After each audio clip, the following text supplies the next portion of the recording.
What if Peter Obi had won the last presidential election in Nigeria? Imagine this with me for a moment. Election day ends, the votes are counted, and the news breaks. Peter Obi is Nigeria's new president.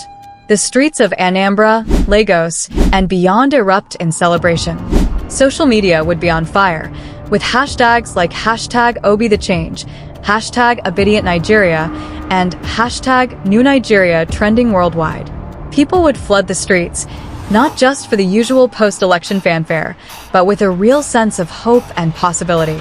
There's music, dancing, and the smell of jollof rice wafting through the air as people believe that maybe, just maybe, things are about to get better. Peter Obi's first speech as president would probably be something to remember. Picture it.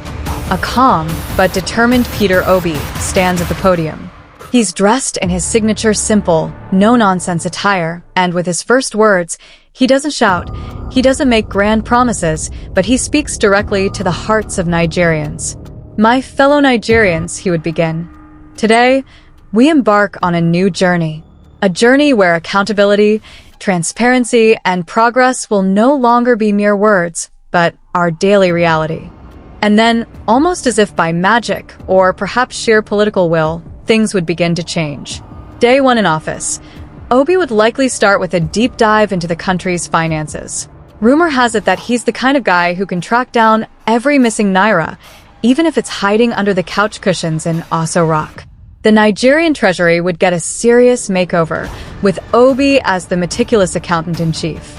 Where is the money? He would ask, and the answer would come with spreadsheets, pie charts, and maybe even a PowerPoint presentation. Bureaucrats might start breaking out in cold sweats whenever they see him walking down the hall. Next, he'd tackle education. Picture schools across Nigeria suddenly receiving a facelift, not just in appearance, but in the quality of education.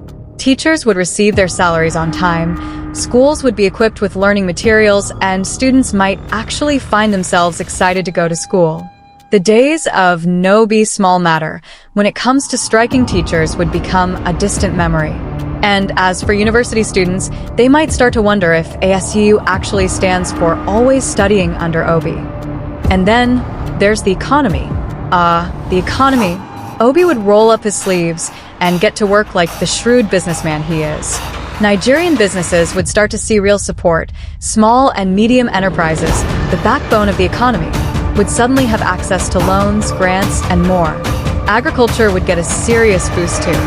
Farmers would no longer have to beg for fertilizers or good roads to transport their goods. The farmer in Kano could send his tomatoes to Lagos without worrying that half of them would rot on the road.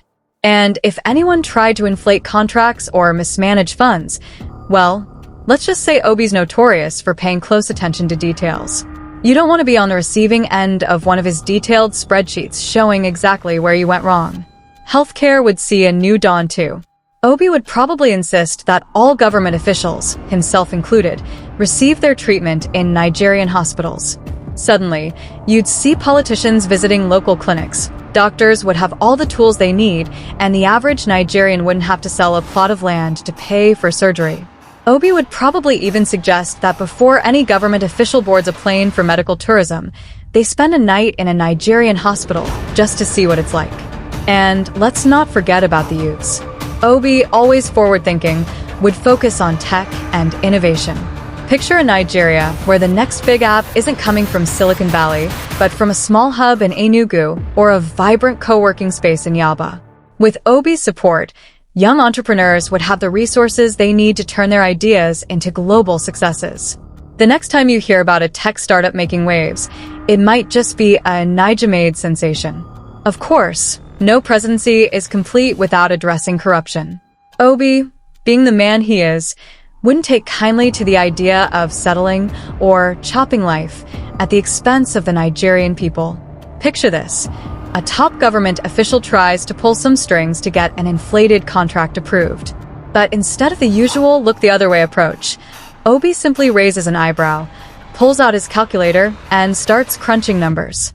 This figure doesn't add up, he'd say, sending waves of fear through the ranks of anyone with a shady deal in the works. Even the thought of facing an Obi-led anti-corruption team would have officials suddenly remembering that transparency is, after all, the best policy. But let's not get carried away. Even if Obi did win, he wouldn't have been able to wave a magic wand and fix everything overnight. There'd still be challenges, of course, big ones. The insecurity in various parts of the country wouldn't just disappear because Obi became president. But you can bet he'd be on top of it. He'd likely take a no-nonsense approach, working closely with security agencies to revamp their strategies. The era of "we condemn these acts and will investigate" might be replaced with "we have identified the culprits and here's what we're doing about it." Kidnappers, terrorists, and criminals would find it much harder to operate freely, as Obi's administration would focus on ensuring that security personnel are well-equipped and motivated to protect the country. And the international community? They'd be watching closely, but with respect. Nigeria, under Obi, would start to shed its reputation as the giant of Africa with clay feet. Instead, it would be seen as a serious player on the global stage, a country that means business. Foreign investors might actually start taking Nigeria seriously, pouring money into the economy, not just to exploit resources, but because they see the potential for genuine growth. And don't be surprised if you hear that Peter Obi is rubbing shoulders with world leaders, not just attending meetings, but leading them, as Nigeria starts to set an example for what African leadership could look like. And as the months go by, life under President Obi would start to feel a bit different. The Nigerian factor that people so often complain about, those little frustrations that seem so uniquely ours, would slowly start to change. People might start showing up to work on time, knowing that there's no longer a culture of African time from the top down.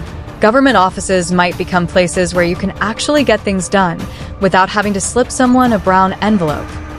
And perhaps, just perhaps, the Nigerian dream, that elusive idea that hard work and honesty can actually pay off, would start to seem less like a dream and more like a possibility. Of course, Obi's critics would still be there. They'd say he's too frugal, too meticulous, that he's not enjoying the perks of the presidency like others did. He's making us look bad, some might joke half seriously. But for the everyday Nigerian, the one who just wants a better life, they'd be willing to put up with a president who watches every naira like a hawk if it means they can finally see a real change. So, what if Peter Obi had won? Nigeria might not have become a utopia overnight, but it would have been a start, a serious start.